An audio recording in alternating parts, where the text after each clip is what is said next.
Bonjour, vous avez l'impression que l'argent n'est pas fait pour vous? Vous voulez optimiser votre budget et vos dépenses?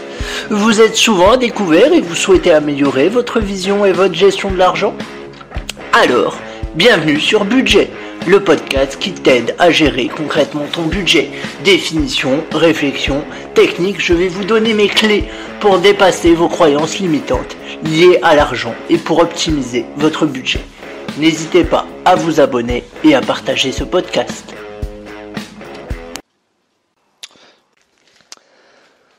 Alors, bonjour à tous. Aujourd'hui, on va voir s'il faut brûler le salariat. J'aime bien mes épisodes Faut-il brûler? Je pense que c'est une série que je vais faire et que je vais décliner en plusieurs thématiques parce que j'aime bien réfléchir sur des sujets comme ça. Je trouve que c'est intéressant. Voilà, donc aujourd'hui, on va voir s'il faut brûler le salariat. Alors pourquoi j'ai fait cet épisode-là? J'ai fait cet épisode-là parce que l'entrepreneuriat est vraiment quelque chose de tendance en ce moment, depuis globalement quelques années déjà, mais là depuis cette année, je trouve que 2018-2019, on va dire, pour moi je pense que c'est vraiment en train d'éclater. On présente ça comme une alternative au salariat, donc salariat, le fait d'être salarié, vous l'aurez compris. Et on va essayer de discuter un peu de tout ça tranquillement. J'ai pas forcément un avis très tranché sur la question, parce que c'est une question qui est pas simple, mais on va voir ensemble les tenants et les aboutissants. Donc du salariat dans un premier temps, de l'entrepreneuriat dans un deuxième temps, et on y va. Donc, le fait d'être salarié, c'est déjà il y a une relation de subordonné, c'est-à-dire qu'on a un patron et qu'on n'est pas donc le patron, et que même si on est patron ou directeur, il y a toujours quelqu'un au-dessus de nous. Voilà, et ensuite tu échanges de ton temps, donc de ton travail, contre un salaire. Voilà, plus ou moins gros, ça dépend de ton poste et de ta rémunération, de tes missions, etc., etc. Et voilà, globalement, et dessus tu payes des impôts, ce qui s'appelle le prélèvement à la source. Alors, on va voir les avantages et les inconvénients du salariat, et on va commencer par les avantages. Alors, moi le premier avantage que je vois au salariat, déjà, c'est que c'est la sécurité. Souvent on le présente comme ça, et à juste titre je pense. Je parle notamment du CDI, le contrat à durée indéterminée. C'est une sécurité parce que voilà, il y a le mot indéterminé dedans, et du coup ça facilite la vie, notamment pour la location d'appartements. Voilà, ce genre de tracasserie quotidienne, on va dire, coutumière tout du moins. Ensuite, avec le salariat, vous avez un salaire qui est sûr de tomber. Et ça, c'est pas rien, mine de rien. Ça veut dire que qui est sûr de tomber, on va dire, tant que vous faites bien votre travail. On y reviendra après à ça.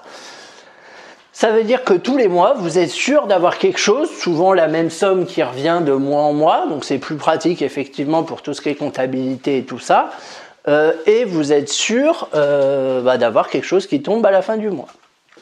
Ça, c'est pour globalement les deux points positifs, et j'en rajoute un troisième, alors, qui peut être positif ou négatif, ça dépend, mais bien souvent quand vous êtes salarié, vous êtes dans une équipe.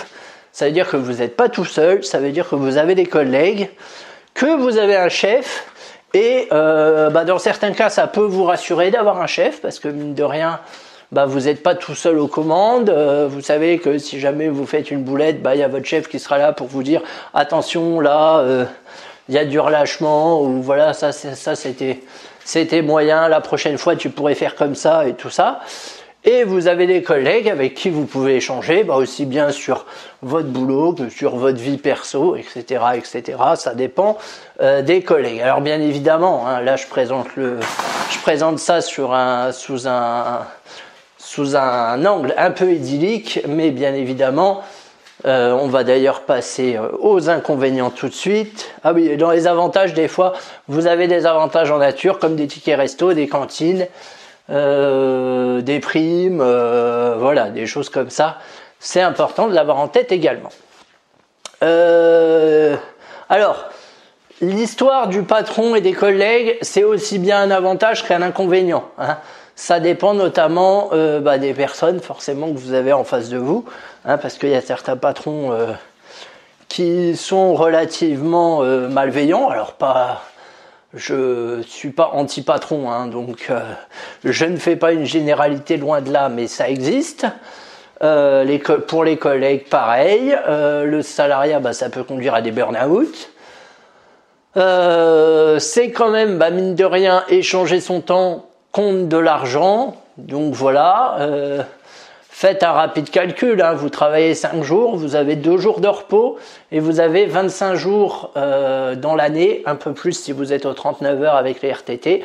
Mais voilà, globalement, si on fait le ratio, voilà, c'est pas très équitable, notamment en matière de repos, de temps de travailler et de temps de repos.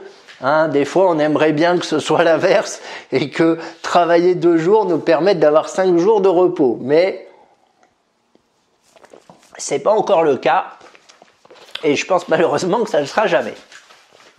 Voilà, donc ça déjà, c'est un premier inconvénient. Donc deuxième inconvénient, je l'ai dit, la situation qui peut être compliquée avec l'employeur, avec les collègues. Encore une fois, ça dépend où vous êtes. Il peut y avoir aussi le risque d'une certaine lassitude à un moment. Mine de rien, ça peut être assez répétitif. Et du coup, à un moment, on peut aussi avoir envie de voir autre chose, de découvrir autre chose, de se lancer soi-même, etc., etc. Il y a aussi le fait que on rentre dans une logique un peu de métro, boulot, dodo, forcément. Ce que certains appellent la rat race. Alors littéralement, c'est la course des rats, c'est-à-dire que on travaille pour avoir un salaire, on paye des trucs avec notre salaire, et au final, on court toujours après l'échec. On court l'échec, pas l'échec, l'échec de banque, je précise. On court toujours après la paye, etc., etc. Et voilà, donc ça c'est la rat race. C'est pour ça qu'il y en a qui vous proposent de quitter la rat race. On y reviendra dans l'épisode consacré aux dérives du développement personnel parce que c'est intéressant. Voilà, ça c'est un peu les inconvénients du salariat. Après, il y a certaines personnes, assez nombreuses sur Internet, je dois dire, qui voudraient nous faire croire qu'en 2019, le moyen d'être libre, c'est de tout plaquer, donc son petit CDI et tout ça, pour se lancer dans l'entrepreneuriat ou la start-up. Et là, je dis prudence. Et là, je dis prudence parce que le salariat a quand même des avantages. Un revenu régulier, un CDI ou un CDD si vous êtes en CDD. Mais voilà, un revenu régulier, un CDI, c'est des gros avantages dans la société actuelle. N'écoutez pas, je vais faire très simple en matière de conseils, n'écoutez pas les gens qui vous disent « Ah allez-y, quitte ton CDI, lance-toi dans l'entrepreneuriat, voilà. T'as une super idée, ça va marcher, t'inquiète pas, de toute façon nous on t'accompagne et tout ça. » Ne croyez pas ces gens-là. Si compétents soient-ils, je ne remets même pas en cause leurs compétences, je vous dis même pas que c'est des arnaqueurs, vous voyez. Mais c'est juste que l'entrepreneuriat, c'est un autre monde, pour ainsi dire. Déjà, avec l'entrepreneuriat, vous allez avoir un taux d'impôt beaucoup plus élevé, faut le savoir. Je prends l'exemple, si vous vendez des services, de mémoire, c'est 30%. Ouais, c'est ça. Je crois que c'est de la... Alors je sais plus le terme technique, mais c'est 30%. Et du coup, c'est pas de la TVA. Bah, ça doit être des cotisations. Alors, je sais plus. Je sais pas si pour les entrepreneurs c'est de l'impôt ou pas. Bref, c'est le même principe. C'est-à-dire que sur votre chiffre d'affaires, vous déclarez votre chiffre d'affaires tous les 3 mois de mémoire. Et il y a 30% qui vont à l'État. Ça veut dire que vous facturez quelqu'un 100 euros, au final, il y a déjà plus que 70 euros dans votre poche. Je vous donne un exemple tout bête. Pour un SMIC, allez, mettons à 1003, on va avoir une vision haute du SMIC, il me semble. Parce que je crois qu'il est un peu plus bas à l'heure actuelle. 1300 fois... 1300, ça vous fait déjà, donc 1300 de chiffre d'affaires, ça vous fait déjà 390 euros d'impôt. Donc là, vous voyez, déjà, on n'est pas sur les mêmes montants. Parce qu'en tant que salarié, si vous touchez 1300, vous ne paierez jamais 390 euros. Ça, je peux vous l'assurer. Je pense même que vous ne paierez pas d'impôt. Parce qu'à mon avis, à 1300, ou alors une broutille. Ensuite, entrepreneuriat, ça veut dire forcément des revenus moins réguliers. C'est le principe même. Vous avez des clients, c'est bien. Vous n'avez pas de clients, vous êtes dans la merde. C'est le principe de l'auto-entrepreneuriat. Sauf si éventuellement vous vous mettez à travailler pour des sociétés, ça c'est possible. Voilà, vous bricolez un truc en libéral et vous faites un partenariat avec une société qui vous paye pour intervenir dans ses locaux régulièrement, par exemple. Ça existe. À la rigueur, pourquoi pas. Mais attention, parce que il y a des petits malins au niveau des nouveaux services comme Uber, comme tout ce qui est course de vélo, là, Deliveroo et compagnie, là. Alors eux, c'est des sociétés qui livrent des choses ou qui font office de taxi et ils embauchent des auto-entrepreneurs. Ce qui veut dire que vous travaillez pour eux, c'est génial, effectivement. Donc, sauf que vous n'êtes pas salarié, donc vous n'avez pas les avantages liés au salariat, vous ne cotisez pas pour la retraite, etc., etc. Et surtout, généralement, ce genre de plan, ça marche très bien au début quand la société est créée parce que ils n'ont pas beaucoup de chauffeurs et dans ces cas-là, ils ont tendance à bien les payer parce qu'ils sont pas nombreux. Et ensuite, plus il y a de chauffeurs, plus la plateforme ou la société se démocratise, moins les salaires sont bons. Et à l'heure actuelle, c'est ce qui se passe avec Deliveroo et compagnie, Uber et tout ça. Avant, c'était une espèce de poule aux œufs d'or où les gens disaient putain, c'est dingue, je gagne 4000 euros par mois, le double de ce que je gagnais avant, et globalement ça se passe bien et ça me plaît. C'était ça au début. Au début, c'était vraiment la ruée vers l'or. Mais ensuite, très vite, c'est l'inverse. Parce qu'il y a de plus en plus de clients, du coup, on paye de moins en moins les gens.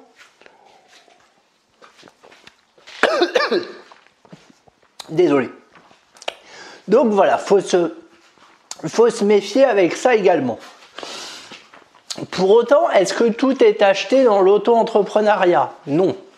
Alors, on vous présentera souvent l'auto-entrepreneuriat comme étant la liberté ultime. Je mets un bémol. Enfin, ça dépend comment on voit la liberté. Si on voit la liberté comme étant ne rien faire de la journée, faire ce qu'on veut, et globalement pas travailler, non. L'auto-entrepreneuriat ne permet pas ça du tout. Si par contre pour nous la liberté c'est choisir comment on va agencer sa journée, là oui, l'auto-entrepreneuriat permet ça. Si par exemple vous êtes plus du matin, vous pouvez décider de travailler le matin et un peu moins l'après-midi, mais sous réserve que ce soit viable pour votre activité. Parce que l'auto-entrepreneuriat, vous êtes votre propre patron. Et des fois, c'est bien plus compliqué d'être son propre patron que d'être l'employé de quelqu'un.